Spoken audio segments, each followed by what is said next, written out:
Энэ зураг танд энгийн гэр бүлийн зураг шиг харагдаж байгаач гэвч энэ бол энгийн гэр бүлийн зураг биш үлээ.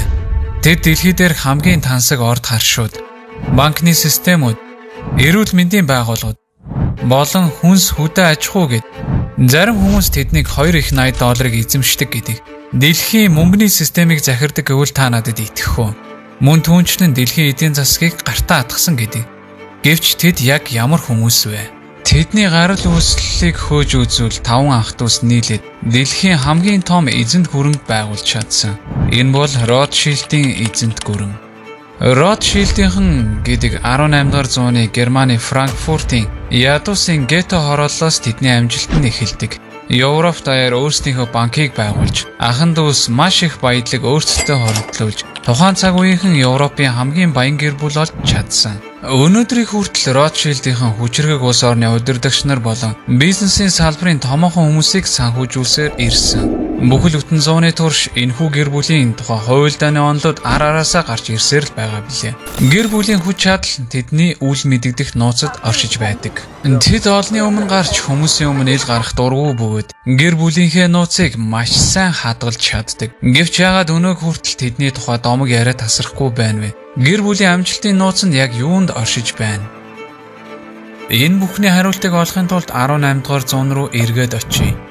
Энэ бүх үлгэр мэт домог ярианууд болон тэдний байгуулсан орчин үеийн банкны системийн суурийг харах хэрэгтэй. Тэдний түүх Франкфуртын ядуусын хорооллоос ахуулаад Европын банкны эзлүүд болсон гайхалтай амжилтын түүхтэй. Энэ бүх түүх энэ гэр бүл энэ газар төрж өссөнөөс эхэлдэг.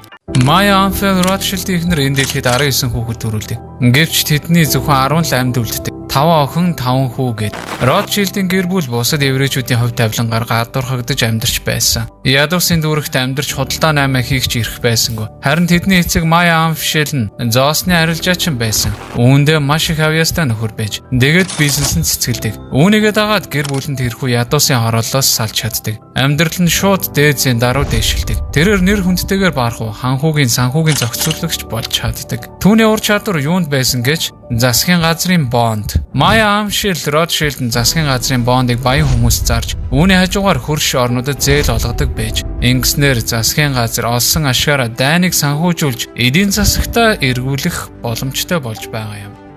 Тэрээр энэхүү бизнесийн ухаанаа бизнест аажмаар оролцож байгаа хүүгүүдтэй өвлүүлдэг. Энэ дундаас хамгийн овжин зайлтай амжилттай Нейтан хэмээх 3 дахь хүн мэдээж эцэг нь түүнд бодсон төлөвлөгөө байлаа.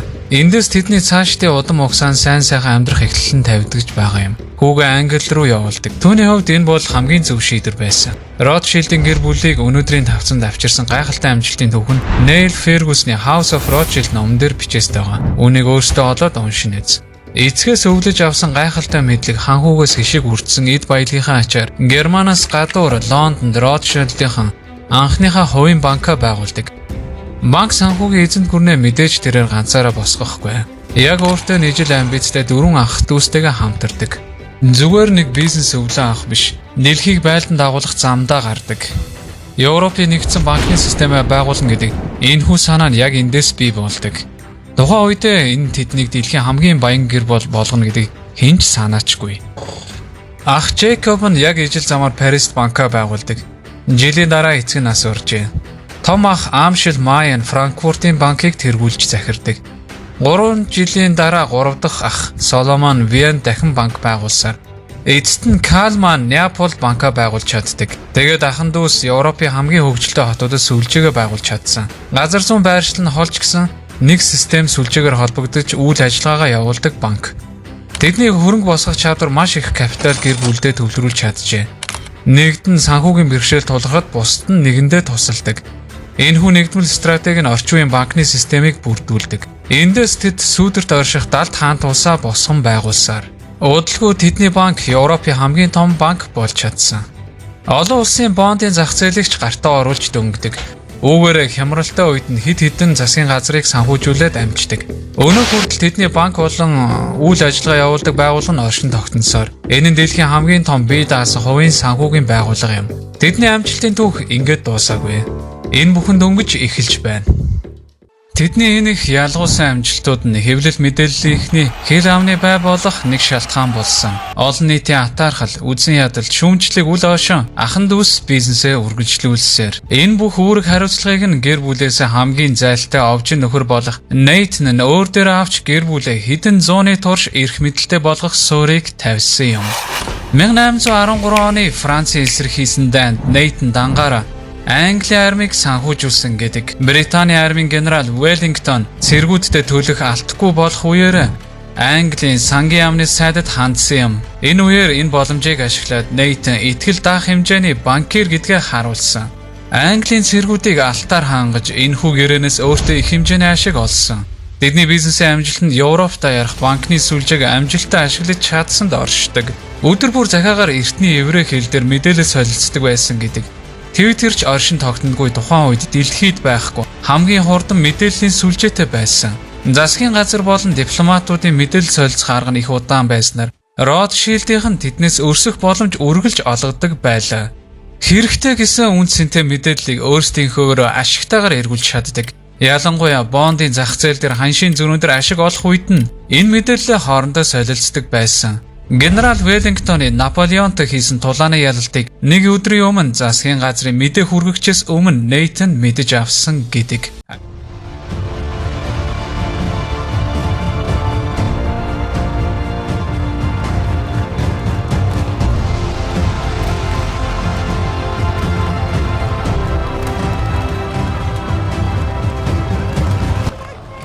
Ашиг олохын тулд энэ мэдээллийг олон нийтэд зарлаагүй юм. Харин түүний зөвлөх нь олон нийтэд худал мэдээлэл тараасан. Эндээс хөрөнгийн зах зээл дээр гэр бүлийнхээ түүхэндх хамгийн ашигтай наймыг хийж чадсан. Нейтний хувьд хэрв ялалтын мэдээ дуулдвал засгийн газар бага мөнгө зээлнэ. Ингэснээр Британий бондын үнц нь өсөх юм. Тухайн үедээ энэхүү бондыг маш хямд үнээр авсан гэдэг. Ингээд тухайн цаг үед маш их бонд худалдан авч гэр бүлдээ хэмжээлшгүй их хэмжээний ашиг авчирсан юм. Үүний дараагаар бондын зах зээл дээр үнэ нь өсөнгөд Нейтан тэрхүү бондоо зарж ашиг хийж чаддаг. Энэхүү арилжааны арчаар Нейтан тухайн үеийн Европын хамгийн баян хүн болдог. Эндээс Ротшильдийнхэн Европын хамгийн баян гэр бүл болж цойлон гарч ирж байгаа юм. Удах жилүүдэд Ротшильдийнхны хувьд байдал сайнаар иргэдэг. Аж үйлдвэрийн хувьсгалтай зэрэгцэн төмөр зам барих хэрэгцээ шаардлага Европ даяар бий болсон. Австрид Соломон аж үйлдвэр барилга байгууламж төмөр замын бизнест маш их боломж байгааг олж хардаг. Тухайн цаг үеийнхаа хамгийн хурдан хойдын төмөр замыг байруулдаг. Түүний элэнцдүү Жейкоб нь Францын хойдын төмөр замыг эзэмшигч болдог. Гэр бүлийн бизнес болон ашиг орлого нь үлэмж өссөөр байсан. Аажмаар 5 ах дүүсийн эрх мэдэл нөлөө нь улам томорсоор өнөө цагийн олон улсын валютын сангийн шийдвэр гаргах тузын гишүүд болцгоосон юм.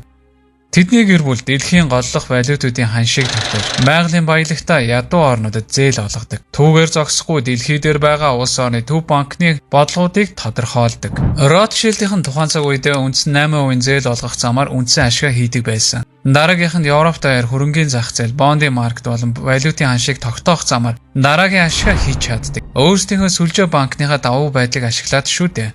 Нэг хотод бонд болон валютын ханшийг унангууд хямд худалдаж аваад өөр хотод өсгөж зардаг байсан. Макро эдийн засгаар нь харуул арбитражийн арилжааг хийж чаддаг нөхдүүд юм. Тэд өөрсдөө зах зээл дээр манипуляц хийдэг байснаар арилжаа бүр нь ямар ч эрсдэлгүй байсан.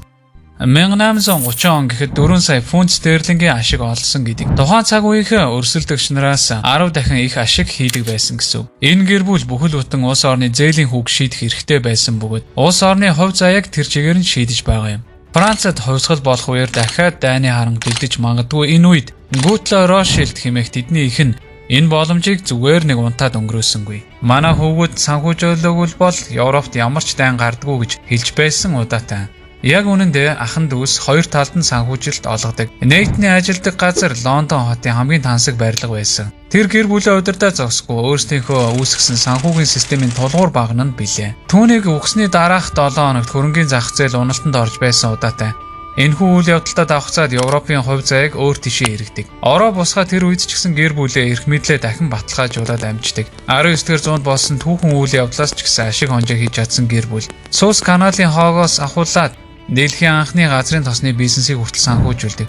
Мөн дэлхийн 1-р дайнд нөлөөлсөн ч гэдэг бас мөн 2-р дайныг хэн мэдлээ. Мэргэжилтэнгүүд хүртэл тэдний эрх мэдэл нөлөөлөл нь өнөө үед оршинд байгаад гайхаж биширдэг. I do believe there's a special talent in that family. And an ability to survive and a sense of family that's gone beyond any others.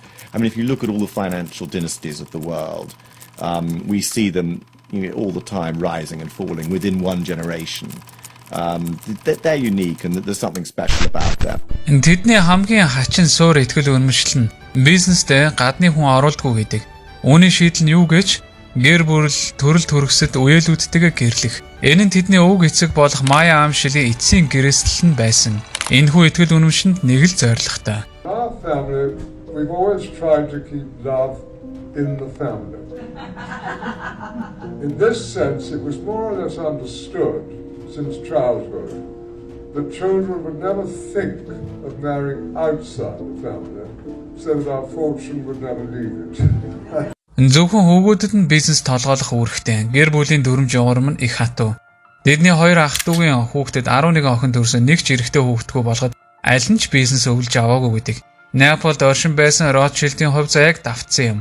Удам залгах хүүгөө бол өвлж авах бизнесгүй. Гэхдээ юу гэж тэд Ротшильдийн учраас хизээч бууж өгөхгүй. Өнөөдөр ч ихсэн Ротшильдийн гэр бүлийн нэр нөлөө улс төрийн эрх мэдэл нь хэвээрээ байгаа. Тэдний олон нийтийн компани гол төлөв Англи, Франц болон Европын томоохон орнуудад үйл ажиллагаагаа явуулдаг. Зөвхөн банк санхүү биш консалтинг бизнес зөвлөх үйлчилгээ бүхий л салбарыг хамарсан. Тэд маш олон орд харшууд, тансаг зэрэглэлийн усан онгоцууд, уран зураг, дарсны агуулгууд эзэмшдэг.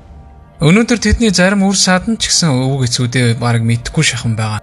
Ингэсэн ч тэд удам угсаа бизнесээ яаж өглөөлөх вэ гэдгээ мэддэг хүмүүс.